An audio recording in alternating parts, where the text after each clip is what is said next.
अभी बिहार में जमीन या मकान खरीदने का प्लान बना रहे हैं या फिर हाल फिलहाल में आपने कोई प्लॉट अपने नाम करवाया है? अगर हाँ तो जरा ठहरिए, क्योंकि बिहार सरकार ने जमीन रजिस्ट्री के नियमों में एक ऐसा खामोश और बड़ा बदलाव कर दिया है जो आपकी जेब पर बहुत भारी पड़ सकता है।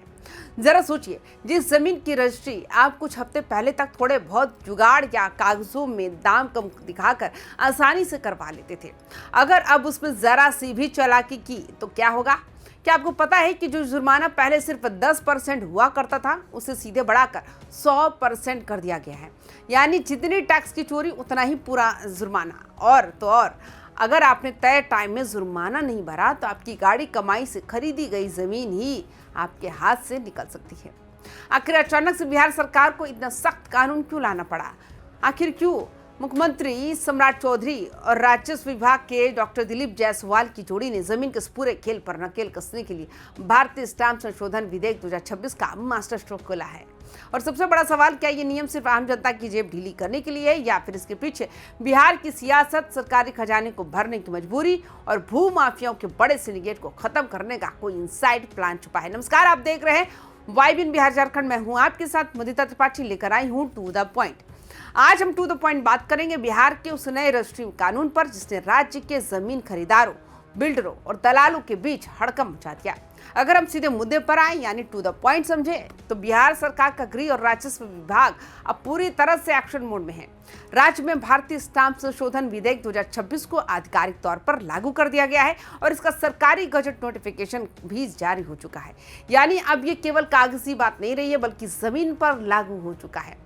अब जरा इस पूरे नियम की क्रोनोलॉजी और इसके अंदर के एक एक पेज को गहराई से समझिए, ताकि आपको कोई बेवकूफ ना बना सके। अब तक बिहार में जमीन रजिस्ट्री का खेल कैसे चलता था? जब भी कोई इंसान जमीन या मकान खरीदता था तो स्टाम्प ड्यूटी और रजिस्ट्री फीस से बचने के लिए कागजों पर जमीन की कीमत असली बाजार भाव से बहुत कम दिखा दी जाती थी। इसे कानूनी भाषा में कम मूल्यांकन या अंडर वैल्यूएशन कहा जाता था। मान लीजिए जमीन की असली कीमत 50 लाख रुपए है, तो कागजों में उसे 20 या 25 लाख दिखाकर लाखों रुपए की स्टाम्प ड्यूटी चोरी कर ली जाती थी। अगर मामला पकड़ा भी जाता था तो खरीदार पर सिर्फ 10% का हल्का फुल्का जुर्माना लगता था, जिसे लोग आसानी से देकर छूट जाते थे। लेकिन अब खेल पूरी तरह बदल चुका है। टू द पॉइंट बात यह है कि नए संशोधन के मुताबिक अगर जांच में यह साबित हो गया कि आपने जानबूझकर संपत्ति का रेट कम दिखाया है और सरकारी राजस्व यानी टैक्स चुराया है, तो आपसे चुराए गए टैक्स की पूरी 100% राशि बतौर पेनल्टी वसूल ही जाएगी। यानी सीधे शब्दों में कहे, अगर आपने 2 लाख रुपए का स्टाम्प ड्यूटी टैक्स चुराया है तो अब आपको 2 लाख तो देने ही होंगे, साथ में 2 लाख का फाइन भी भरना पड़ेगा। यानी कुल 4 लाख रुपए जेब से ढीले करने पड़ेंगे।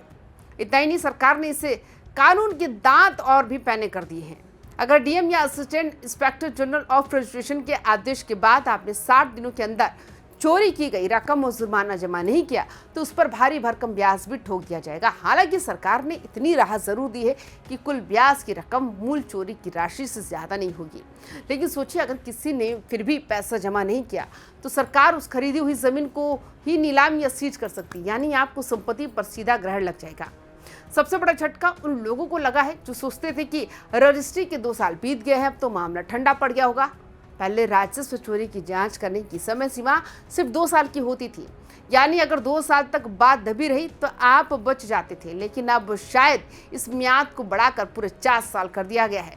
यानी रजिस्ट्री कराने के 4 साल बाद भी अगर सरकारी टीम को पता चला कि गड़बड़ी हुई है तो आपके घर कानूनी नोटिस पहुंच जाएगा। अब जरा प्रशासनिक ताकत के एंगल से देखिए, पहले किसी जमीन का रेट सही है या गलत, इसका फैसला सिर्फ जिले के डीएम साहब के पास अटकता था, जिसे हजारों केस सालों साल लटके रहते थे। लेकिन अब टू द पॉइंट व्यवस्था यह है कि डीएम के साथ साथ एआईजी यानी सहायक निबंधन महानिरीक्षक को भी सुनवाई और फैसले का पूरा अधिकार दे दिया गया है। और सबसे खतरनाक बात तो यह है कि अब रजिस्ट्रार साहब को अगर रजिस्ट्री टेबल पर जरा सा भी शक हुआ तो जमीन का रेट बाजार भाव से कम लगाया गया है, तो वे रजिस्ट्री करने से पहले ही फाइल जांच के लिए डीएम या एआईजी के पास भेज सकते हैं। यानी रजिस्ट्री के टेबल पर ही फर्जीवाड़ा पकड़ में आ जाएगा। टू द पॉइंट समझे तो अब तक बिहार में जमीन और मकान सिर्फ रहने या खेती के लिए नहीं खरीदे जाते थे, बल्कि काले धन को ठिकाने लगाने का सबसे सुरक्षित अड्डा बन चुका था। बड़े बड़े रसूखदार अफसर और व्यापारी अपनी अघोषित कमाई को जमीन में झोंक देते थे। जमीन की असली कीमत करोड़ों में होती थी, लेकिन सरकारी कागजों में उसे कौड़ियों के भाव दिखाया जाता था। इससे एक तरफ तो करोड़ों का ब्लैक मनी सफेद हो जाता था और दूसरी तरफ सरकार के राजस्व को चपत लगती थी। लेकिन अब 100% फाइन और 4 साल की लंबी जांच की तलवार से बिहार सरकार ने जमीन के जरिए मनी लॉन्ड्रिंग करने वालों की कमर पूरी तरह से तोड़ दी है।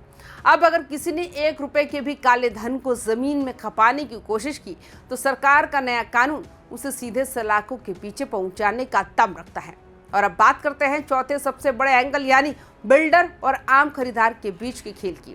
अक्सर आपने देखा होगा कि जब आप किसी बड़े प्रोजेक्ट या अपार्टमेंट में फ्लैट बुक करने जाते हैं तो बिल्डर आपको सलाह देते हैं, साहब एग्रीमेंट में रेट थोड़ा कम दिखा देते, आपकी रजिस्ट्री का खर्चा बच जाएगा और हमें भी सहूलियत होगी।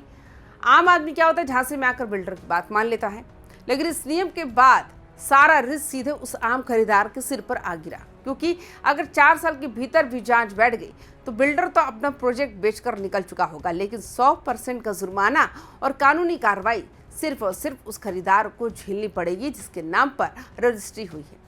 यानी टू द पॉइंट मैसेज एकदम साफ है, बिल्डरों के ऐसे किसी भी झांसे में आने की भूल अब बिल्कुल भी मत कीजिए। अगर हम आंकड़ों की नज़र से देखें तो वित्तीय वर्ष 2025-26 के दौरान पूरे बिहार में लगभग 15.94 लाख दस्तावेजों की रजिस्ट्री हुई थी। इसमें से लगभग 80% मामले सिर्फ और सिर्फ जमीन और मकानों की खरीद बिक्री से जुड़े थे। राज्य के सभी 38 जिलों से हर साल औसतन 20,000 से ज्यादा ऐसे मामले सामने आते थे, जहां जानबूझकर जमीन की कीमत कम दिखाकर सरकार को करोड़ों अरबों का चूना लगाया जाता था। इसी भारी भरकम चोरी को रोकने के लिए एनडीए सरकार के 2 सबसे कद्दावर चेहरों ने मोर्चा संभाला। एक तरफ सम्राट चौधरी है, जिनके पास गृह विभाग और सरकार की नीतियां तय करने का बड़ा जिम्मा है। दूसरी तरफ राजस्व एवं भूमि सुधार विभाग के मंत्री डॉक्टर दिलीप जायसवाल। इन दोनों नेताओं की जोड़ी ने बिहार के भूमि सुधार और रजिस्ट्री सिस्टम को डिजिटल और पारदर्शी बनाने का बीड़ा उठाया है। सियासी गलियारों में चर्चा इस बात की भी है कि सम्राट चौधरी और दिलीप जायसवाल अच्छी तरह जानते हैं कि बिहार में जमीन से जुड़े विवाद ही अपराध की सबसे बड़ी जड़ है। जब कागजों में हेराफेरी होती है तो आगे चलकर वही जमीन खूनी रंजिश का कारण बनती है। इसलिए सरकार ने केवल जुर्माना ही नहीं बढ़ाया, बल्कि अब पूरे बिहार में जमीन की जीपीएस मैपिंग और आधुनिक तकनीक से जांच की व्यवस्था भी शुरू कर दी है।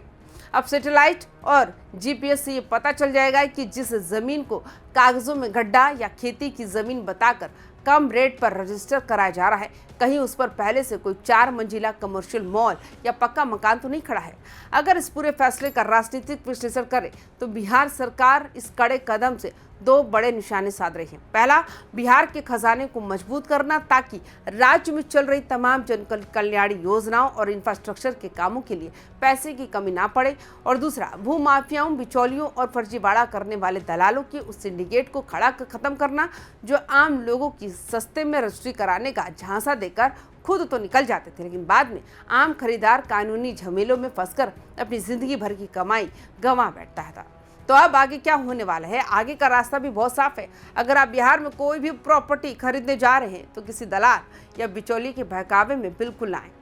जमीन का जो असली सरकारी MVR यानी मिनिमम वैल्यू रजिस्टर रेट और बाजार भाव है, उसी हिसाब से पूरी ईमानदारी से स्टाम्प ड्यूटी चुकाएं, क्योंकि थोड़ा सा टैक्स बचाने के चक्कर में अगर आप 100% जुर्माना और 4 साल तक चलने वाले कानूनी चक्र में फंस गए तो लेने के देने पड़ जाएंगे। बिहार सरकार का ये नया नियम आपके हिसाब से कितना सही है? क्या 100% का जुर्माना लगाने से जमीनी की हेराफेरी रुकेगी? इससे आम जनता की परेशानियां बढ़ेंगी? अपनी राय हमें कमेंट बॉक्स में लिखकर जरूर बताएं। तमाम खबरों के लिए देखते रहिए YBN बिहार झारखंड। नमस्कार।